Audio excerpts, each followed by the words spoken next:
Hi friends, hello. ನೋಡಿ, ಇವತ್ತು ನಾನು ನಿಮಗೆ ಮೊಟ್ಟೆ ಇದೆ ಅಲ್ವಾ, ಮೊಟ್ಟೆಯಿಂದ ಒಳ್ಳೆ ಎಗ್ ಗ್ರೇವಿ ತುಂಬ ಈಸಿಯಾಗಿ ಮಾಡ್ಕೋಬೋದು ಹೇಳ್ಕೊಡ್ತೀನಿ. ನೋಡಿ, ನಾನಿಲ್ಲಿ ಒಂದು 9 ಮೊಟ್ಟೆಯನ್ನು ಬೇಯಲಿಕ್ಕೆ ಇಟ್ಟೀನಿ. ಸ್ವಲ್ಪ ಸಾಲ್ಟ್ ಹಾಕಿ ನಾನು ಕುಕ್ಕರಲ್ಲಿ ಬೇಯಿಸ್ಕೊಳ್ತೀನಿ.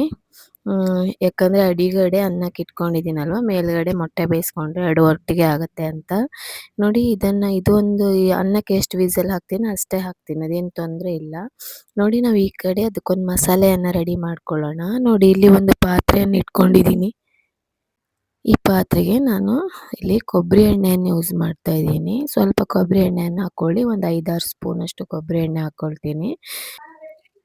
ಈಗ ನೋಡಿ, ಈ ಕೊಬ್ಬರಿ ಎಣ್ಣೆ ಹಾಕ್ಕೊಂಡ್ಮೇಲೆ, ಕೊಬ್ಬರಿ ಎಣ್ಣೆ ತುಂಬ ಒಳ್ಳೆಯದು, ಫ್ಲೇವರ್ ಕೂಡ ತುಂಬ ಚೆನ್ನಾಗಿ ಬರುತ್ತೆ ಕೂಡ, ತುಂಬ ಸಖತ್ತಾಗಿರುತ್ತೆ ಇದು. ನೋಡಿ, ಇಲ್ಲಿ ಕೊಬ್ಬರಿ ಎಣ್ಣೆ ಹಾಕ್ಕೊಂಡ್ಮೇಲೆ ಇದಕ್ಕೆ ನಾನು ಚಕ್ಕೆ, ಲವಂಗ, ಜಿಂಜರ್ ಗಾರ್ಲಿಕ್ ಹಾಗೆ ಹಸಿಮೆಣಸನ್ನು ಇಷ್ಟನ್ನು ಒಟ್ಟಿಗೆ ಇದಕ್ಕೆ ಹಾಕ್ಕೊಳ್ತೀನಿ. ಜಿಂಜರ್ ಗಾರ್ಲಿಕನ್ನು ನಾನು ಚಿಕ್ಕದಾಗಿ ಹೆಚ್ಚಿ ಹಾಕ್ಕೊಂಡಿದ್ದೀನಿ. ಯಾಕಂದರೆ ಇದು ಡಿಫ್ರೆಂಟ್ ಆದಂತಹ ಫ್ಲೇವರನ್ನು ಕೊಡುತ್ತೆ, ತುಂಬ ಚೆನ್ನಾಗಿರುತ್ತೆ. ಚೆನ್ನಾಗಿ ಫ್ರೈ ಮಾಡ್ಕೊಳ್ಳಿ. ಈಗ ಇದು ಫ್ರೈ ಆಗಿದೆ ಅಲ್ವಾ, ಈಗ ಇದಕ್ಕೆ ನಾನು ಇಲ್ಲಿ ಒಂದು 3 ದೊಡ್ಡ ಈರುಳ್ಳಿಯನ್ನು ಚಿಕ್ಕದಾಗಿ ಹೆಚ್ಚಿ ಇಟ್ಕೊಂಡಿದ್ದೀನಿ. ಇದನ್ನು ಇದಕ್ಕೆ ಹಾಕ್ಕೊಳ್ಳೋಣ. ಈಗ ಇದು ಆಯಿಲಲ್ಲೇ ಚೆನ್ನಾಗಿ ಫ್ರೈ ಮಾಡ್ಕೊಳ್ಳಿ. ಆಯಿಲಲ್ಲೇ ಬೇಯಬೇಕು ಈರುಳ್ಳಿ, ಆವಾಗ ಚೆನ್ನಾಗಿ ಬರುತ್ತೆ ಇದು ಗ್ರೇವಿ. ನೋಡಿ, ಇದು ಆಲ್ಮೋಸ್ಟ್ ಈಗ ಬೆಂದಿದೆ, ಕಲರ್ ಕೂಡ ಚೇಂಜ್ ಆಗಿದೆ ನೋಡಿ. ಈಗ ಇದಕ್ಕೆ ನಾನು 2 ಟೊಮೆಟೊವನ್ನು ಹೆಚ್ಚಿ ಇಟ್ಕೊಂಡಿದ್ದೆ, ಅದನ್ನು ಹಾಕ್ಕೊಳ್ತೀನಿ. ಈಗ ಚಿಕ್ಕದಾದರೆ 3 ಹಾಕಿ, ದೊಡ್ಡ ಟೊಮೆಟೊ ಆದರೆ 2 ಸಾಕಾಗುತ್ತೆ. ಇದು ಕೂಡ ಟೊಮೆಟೊ ಕೂಡ ಈ ಆಯಿಲಲ್ಲೇ ಚೆನ್ನಾಗಿ ಸ್ಮ್ಯಾಶ್ ಆಗಬೇಕು, ಅಲ್ಲಿ ತನಕನೂ ಚೆನ್ನಾಗಿ ಬೇಯಿಸಬೇಕು. ಈಗ ಸ್ವಲ್ಪ ಸಾಲ್ಟ್ ಹಾಕ್ಕೊಳ್ಳೋಣ, ಬೇಗ ಟೊಮೆಟೊ ಸ್ಮ್ಯಾಶ್ ಆಗುತ್ತೆ. ಸ್ವಲ್ಪ ಹಾಕಿದ್ದೀನಿ ಅಷ್ಟೇ, ಒಂದು ಅರ್ಧ ಸ್ಪೂನಷ್ಟು ಹಾಕ್ಕೊಂಡಿದ್ದೀನಿ. ಈ ಟೊಮೆಟೊ ಇದೆ ಅಲ್ವಾ, ಬೇಗ ಸ್ಮ್ಯಾಶ್ ಆಗುತ್ತೆ, ಅದಕ್ಕೋಸ್ಕರ ಆದಷ್ಟು ಆಯಿಲಲ್ಲೇ ಇದು ಮಾಡಿ. ಯಾವುದೇ ಕಾರಣಕ್ಕೂ ಮೊದಲಿಗೆ ನೀರು ಹಾಕಲಿಕ್ಕೆ ಹೋಗಬೇಡಿ. ಈಗ ನೋಡಿ, ಸ್ವಲ್ಪ ಹೊತ್ತು ಹೀಗೆ ಇಟ್ಟು ಇದು ಚೆನ್ನಾಗಿ ಸ್ಮ್ಯಾಶ್ ಆಗಲಿಕ್ಕೆ ಬಿಡೋಣ ಟೊಮೆಟೊವನ್ನು. ನೀವು ಟೊಮೆಟೊ ಎಷ್ಟು ಚೆನ್ನಾಗಿ ಸ್ಮ್ಯಾಶ್ ಮಾಡ್ತೀರ ಅಷ್ಟು ಚೆನ್ನಾಗಿ ಬರುತ್ತೆ. ಸ್ವಲ್ಪ ಲಿಡ್ಡನ್ನು ಕ್ಲೋಸ್ ಮಾಡಿ ಬೇಯಲಿಕ್ಕೆ ಬಿಡೋಣ. ಇದು ಈ ಕಡೆ ಬೇಯ್ತಾ ಇರಲಿ. ಇಲ್ಲಿ ನೋಡಿ, ಕುಕ್ಕರಲ್ಲಿ ಮೊಟ್ಟೆ ಕೂಡ ಬೆಂದಿದೆ ಕೂಡ ಇದು. ಇದನ್ನು ನಾನು ಸೈಡಿಗೆ ತೆಗೆದಿಟ್ಕೊಳ್ಳೋಣ. ಈಗ ಇದನ್ನು ಮೊದಲಿಗೆ ಕ್ಲೀನಾಗಿ ಸಿಪ್ಪೆ ಎಲ್ಲ ಬಿಡಿಸಿ ತೆಗೆದಿಟ್ಕೊಳ್ಳಿ. ನೋಡಿ, ಇಲ್ಲಿ ಇದು ಕೂಡ ಟೊಮೆಟೊ ಕೂಡ ಚೆನ್ನಾಗಿ ಸ್ಮ್ಯಾಶ್ ಆಗಿದೆ. ನೋಡಿ, ಪ್ರೆಸ್ ಮಾಡಿದರೆ ಟೊಮೆಟೊ ಇದೆ ಅಲ್ವಾ, ಸ್ಮೂತ್ ಆಗಿರಬೇಕು, ಅಷ್ಟಾದರೆ ಸಾಕಾಗುತ್ತೆ. ಅದು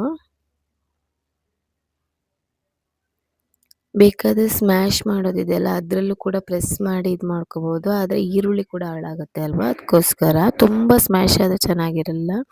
ಈಗ ಸ್ವಲ್ಪ ಅರಿಶಿನ ಪುಡಿಯನ್ನು ಹಾಕ್ಕೊಳ್ಳೋಣ. ಈಗ ಅರಿಶಿನ ಪುಡಿ ಹಾಕ್ಕೊಂಡ್ಮೇಲೆ ಒಮ್ಮೆ ಕ್ಲೀನಾಗಿ ಮಿಕ್ಸ್ ಮಾಡ್ಕೊಳ್ಳಿ.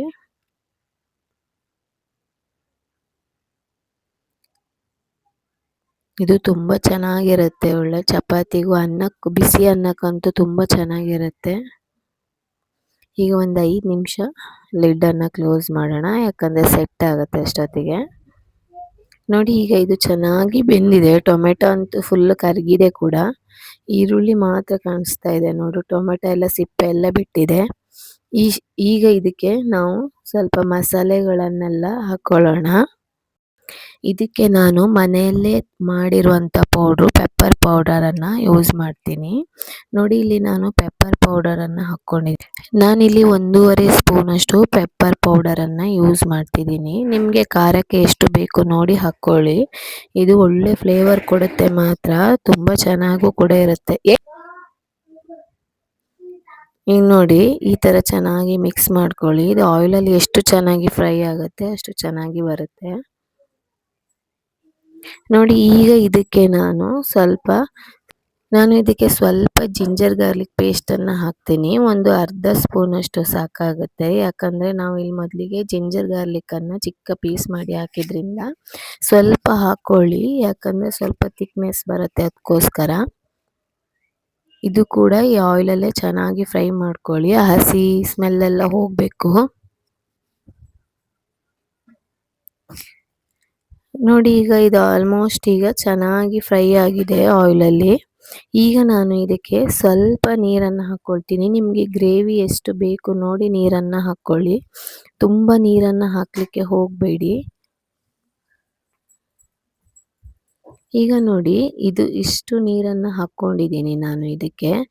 ಈಗ ಏನು ಮಾಡಬೇಕು ಅಂದರೆ ನಾವು ಸಿಪ್ಪೆ ತೆಗೆದಿಟ್ಕೊಂಡಿದ್ದೀವಲ್ವ ಮೊಟ್ಟೆಯನ್ನು, ಈಗ ಅದನ್ನು ನಾವು ಸಿಪ್ಪೆ ತೆಗೆದಿರೋ ಮೊಟ್ಟೆಯನ್ನು ನಾವು ಸ್ವಲ್ಪನೇ ಚಾಕುವಲ್ಲಿ ಸ್ವಲ್ಪ ಅಂದರೆ ಕುಯ್ದು ಅದನ್ನು ಸ್ವಲ್ಪ ಏನು ಹೇಳಿ ಉಪ್ಪೆಲ್ಲ ಹಿಡಿಬೇಕು. ಆ ಥರವಾಗಿ ನಾವು ಮಧ್ಯ ಮಧ್ಯ ಚಾಕುವಲ್ಲಿ ಇದು ಹೋಲ್ ಮಾಡಿಕೊಂಡು ಇದಕ್ಕೆ ಹಾಕಬೇಕಾಗತ್ತೆ.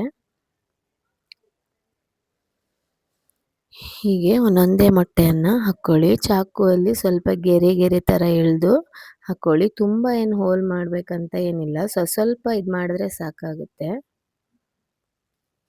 ಯಾಕಂದರೆ ಇದು ಈ ಮಸಾಲೆ ಜೊತೆಗೆ ಈ ಮೊಟ್ಟೆ ಇದೆ ಅಲ್ವಾ, ಅದು ಕುದ್ದಾಗ ಅದು ಒಳ್ಳೆ ಮಸಾಲೆ ಎಲ್ಲ ಮೊಟ್ಟೆ ಒಳಗಡೆ ಹೋದಾಗ ತುಂಬ ಚೆನ್ನಾಗಿ ಬರುತ್ತೆ ಕೂಡ. 2 ಪೀಸ್ ಮಾಡಿ ಹಾಕ್ಬೋದು, ಆದರೆ ನಮಗೆ ಅದನ್ನು ಸಾಂಬಾರನ್ನು ಸ್ವಲ್ಪ ಮಚ್ಚಬೇಕಾದ್ರೆ ಎಲ್ಲ ಯೆಲ್ಲೋ ಕಲರ್ ಎಲ್ಲ ಇದಾಗಿಬಿಡುತ್ತೆ. ಅದಕ್ಕೋಸ್ಕರ ಇಡೀ ಮೊಟ್ಟೆಗೆ ಈ ಥರ ಗೆರೆ ಮಾಡಿ ಹಾಕಿ. ನೋಡಿ ಹೀಗೆ ಎಲ್ಲ ಮೊಟ್ಟೆಯನ್ನು ಹಾಕ್ಕೊಳ್ಳಿ.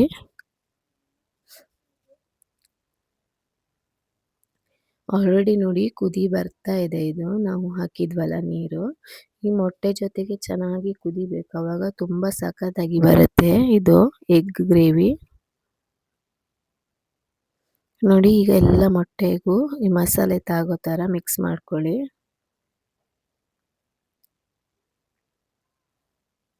ಇದು ಇಷ್ಟು ತೆಳು ಇದೆ ಅಂತ ಅಂದ್ಕೊಳ್ಬೇಡಿ, ಇದು ಈಗ ಕುದ್ಮೇಲೆ ಇದು ಫುಲ್ ಗಟ್ಟಿ ಆಗುತ್ತೆ. ಮತ್ತೆ ಈಗ ಒಂದು 5 ನಿಮಿಷ ಲಿಡ್ಡನ್ನು ಕ್ಲೋಸ್ ಮಾಡಿ ಕುದಿಲಿಕ್ಕೆ ಬಿಡೋಣ.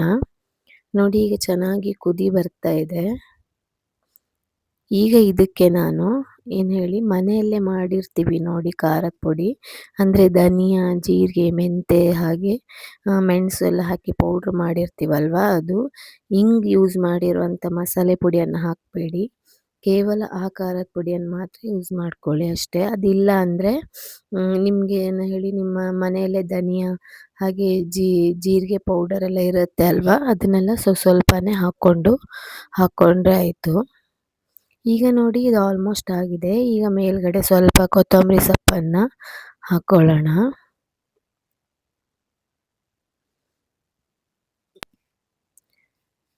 ಈಗ ಕ್ಲೀನಾಗಿ ಒಮ್ಮೆ ಮಿಕ್ಸ್ ಮಾಡ್ಕೊಳ್ಳಿ. ಇಲ್ಲಿ ನಾನು ಸಾಲ್ಟನ್ನು ಮೊದಲಿಗೆ ಹಾಕಿರೋದ್ರಿಂದ ಮತ್ತೆ ಈಗ ಹಾಕಲಿಕ್ಕೆ ಹೋಗಲ್ಲ. ಯಾಕಂದರೆ ಒಮ್ಮೆ ಸಾಲ್ಟ್ ಹಾಕಿರ್ತೀವಲ್ವ, ನಾವು ನೋಡ್ಕೊಳ್ಬೇಕು. ಸಾಲ್ಟ್ ಇದೆ, ನನಗೆ ಸಾಲ್ಟ್ ಸಾಕು ಅನಿಸ್ತು, ಅದಕ್ಕೆ ಹಾಕಿಲ್ಲ. ನಿಮಗೇನಾದರೂ ಸಾಲ್ಟ್ ಕಡಿಮೆ ಅನಿಸಿದರೆ ಸ್ವಲ್ಪ ಹಾಕ್ಕೊಳ್ಳಿ. ಯಾಕಂದರೆ ತುಂಬ ಉಪ್ಪಾದರೆ ತಿನ್ನಲಿಕ್ಕೆ ಆಗಲ್ಲ. ಉಪ್ಪು ಕಡಿಮೆ ಇದ್ದರೆ ಬೇಕಾದರೆ ಮತ್ತೆ ಹಾಕ್ಕೊಳ್ಬೋದು. ನೋಡಿ ಇದು ಈಗ ಆಲ್ಮೋಸ್ಟ್ ಆಗಿದೆ ಕೂಡ, ಎಷ್ಟು ದಪ್ಪ ಕೂಡ ಬಂದಿದೆ ನೋಡಿ. ತುಂಬ ಸಖತ್ತಾಗಿರುತ್ತೆ. ಆ ಪೆಪ್ಪರ್ ಫ್ಲೇವರ್ ಇದೆ ಅಲ್ವಾ, ಅದಂತೂ ತುಂಬ ಚೆನ್ನಾಗಿರುತ್ತೆ. ನೋಡಿ ಫ್ರೆಂಡ್ಸ್, ಈಗ ಗ್ಯಾಸ್ ಕೂಡ ಆಫ್ ಮಾಡಿದ್ದೀನಿ. ನೋಡಿ ಎಷ್ಟು ಸಖತ್ತಾಗಿ ಬಂದಿದೆ ನೋಡಿ ಅಲ್ವಾ. ಮೊಟ್ಟೆದು ಗ್ರೇವಿ ತುಂಬ ಚೆನ್ನಾಗಿರುತ್ತೆ. ಇದು ಚಪಾತಿ ಅನ್ನಕ್ಕಂತೂ ಸಖತ್ತಾಗಿರುತ್ತೆ.